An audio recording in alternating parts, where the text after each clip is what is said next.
Bonjour à tous, c'est Electron, bienvenue dans cette vidéo où je vais vous présenter le tout dernier vélo de la marque Elwing.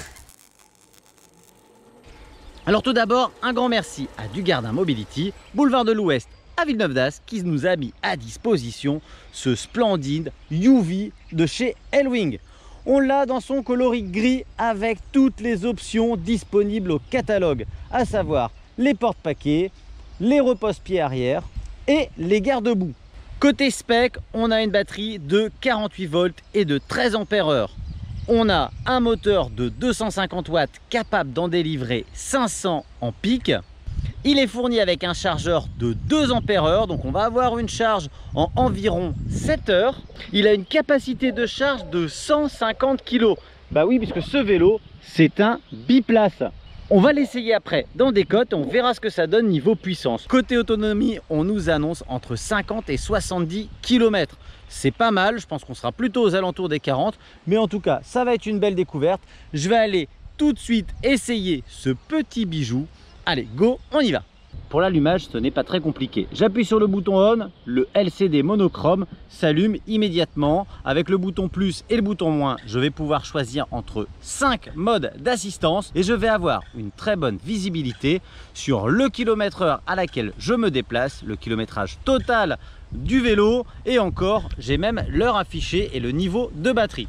On est parti. Alors côté confort, la machine est parfaitement à ma taille. Je fais 1m72 et je suis certain que ce vélo peut convenir à des personnes un peu plus petites puisque j'ai les genoux fort pliés et un peu plus grandes puisque la selle est assez longue. Donc on va pouvoir choisir un petit peu sa position, plutôt détente ou plutôt vers l'avant pour avoir un peu plus de force sous les pédales. Côté vitesse, on en a 7 sur la cassette arrière avec un changement par gâchette, donc par simple pression, on va pouvoir monter et descendre les vitesses pour avoir une démultiplication différente qui est somme toute bien adaptée à la vitesse du vélo. On a un vélo qui pèse 30 kg, qui est bien équilibré. C'est un cadre rigide, mais la selle fait bien son taf et du coup on a un vélo qui est assez confortable sur macadam.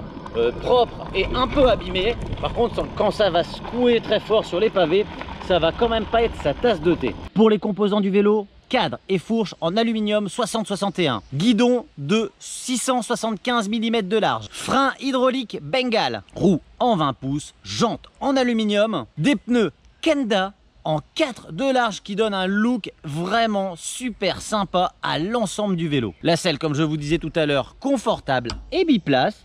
Parce qu'en option, vous allez pouvoir vous rajouter à l'arrière des repose-pieds pour passer ce vélo en biplace. Le moteur est placé dans le moyeu de la roue arrière. Bref, on a un assemblage qui semble de qualité avec des matériaux de marques connues comme Shimano, Bafang, Kendall, Bengale, des marques qu'on connaît depuis un petit moment dans l'équipement des vélos. Alors, le changement des vitesses, il est rapide et il est très efficace. Côté freinage, là ça glisse un petit peu, mais ça freine très bien. Côté accélération, ce que je vous propose, c'est de lui faire un test ultime avec une très grande montée, histoire de voir ce qu'il a sous le capot. Son look ne passe pas inaperçu. Depuis tout à l'heure que je promène avec ce vélo, je vois bien que tout le monde se retourne. Alors, une belle petite pente ici. On va tenter. Là, c'est vraiment l'extrême. Allez.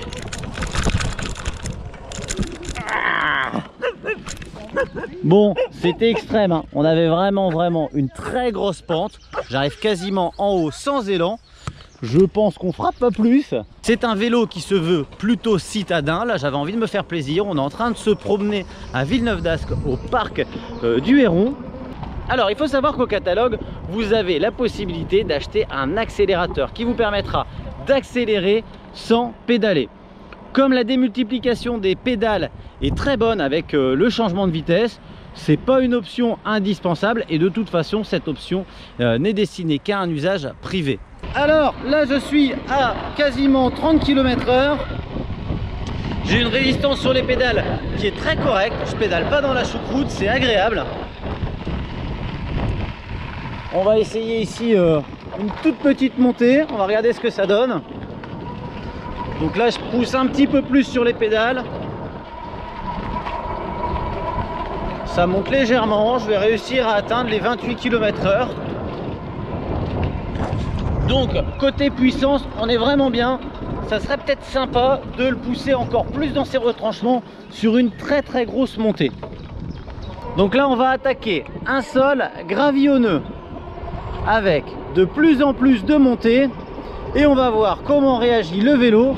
Je suis toujours sur une vitesse 7. Est-ce que ça va monter? Est-ce que ça va être difficile? Je vais ralentir volontairement la cadence juste en dessous de la montée. Un petit coup de frein. Alors on est à 15 km/h, 10. Allez, on pousse sur les pédales. Je suis toujours en vitesse 7, hein. J'ai même pas mis le moulinage. Et vous voyez, je vais réussir à accélérer. On va descendre les vitesses sur 3. Ça monte vraiment bien. On va continuer à monter ici. Voilà. Donc on a une bonne puissance qui va nous permettre d'affronter assez facilement les faux plats et les montées en ville. Et aussi d'emmener un passager. Là, ça va peut-être être plus compliqué si ça monte très fort. Mais en tout cas, je trouve l'option de pouvoir très facilement emmener quelqu'un derrière hyper intéressante. En plus, les repose-pieds ne sont vendus qu'à 22 €, donc ce serait vraiment dommage de se priver. La batterie, elle est cachée sous la selle. Elle est verrouillée par clé. Vous pouvez charger directement la batterie sur le vélo ou alors retirer complètement la batterie puisqu'elle est amovible pour la charger ailleurs. Côté assemblage, tout semble bien solide. On a des gros boulons, des gros écrous. Ici, je vois qu'on a une petite barre latérale, certainement parce qu'on va pouvoir rajouter des sacoches. Au niveau des soudures, c'est très propre. Les garde-boue, ça tient correctement. C'est de l'aluminium, donc ça va être du solide. Vraiment, on a un cadre qui est bien fini, bien terminé. La plupart des câbles sont passés dans la tubulure de ce dernier. Ici, on voit l'alimentation qui va venir alimenter le contrôleur qui est caché sous la selle. Pareil à l'avant, on a quelque chose de très bien fini. Il n'y a rien qui bouge, même la petite lumière qui est cachée là sous le garde-boue, elle a sa petite place. Ça n'a pas l'air de toucher. On ne pourra pas relever le faisceau ou alors il faudra bidouiller quelque chose.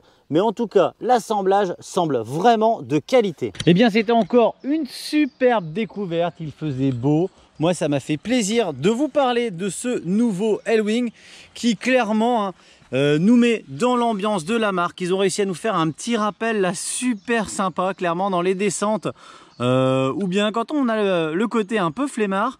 Je trouve que cette petite planche qui me rappelle un petit peu les 103 et les Vogue de l'époque est vraiment très agréable. C'est vraiment tout bête, mais ça change vraiment beaucoup, déjà dans l'aspect, dans le look du vélo, mais aussi à la conduite quand on se retrouve un petit peu en mode flemmard. Donc je vous montre un petit peu de plus près, sous toutes les coutures, ce magnifique vélo. On l'a un peu sali, donc vous voyez, c'est un groupe Shimano Altus. On a des pédales assez larges, très agréables. Il n'y a pas de danger que les chaussures glissent puisqu'on a des espèces de petits clous qui nous maintiennent très très bien. Je vois qu'on va certainement pouvoir rajouter quelques options, des portes bidons ici ou là. Bref, très très joli vélo. Je ne vous ai pas parlé de la sonnette que j'avais décalée pour le support de caméra. Mais vous avez simplement encore une fois une petite sonnette avec un marteau qu'on relâche dont je ne suis pas vraiment très fan. Niveau des poignets, c'est très confortable. On a un très bon grip.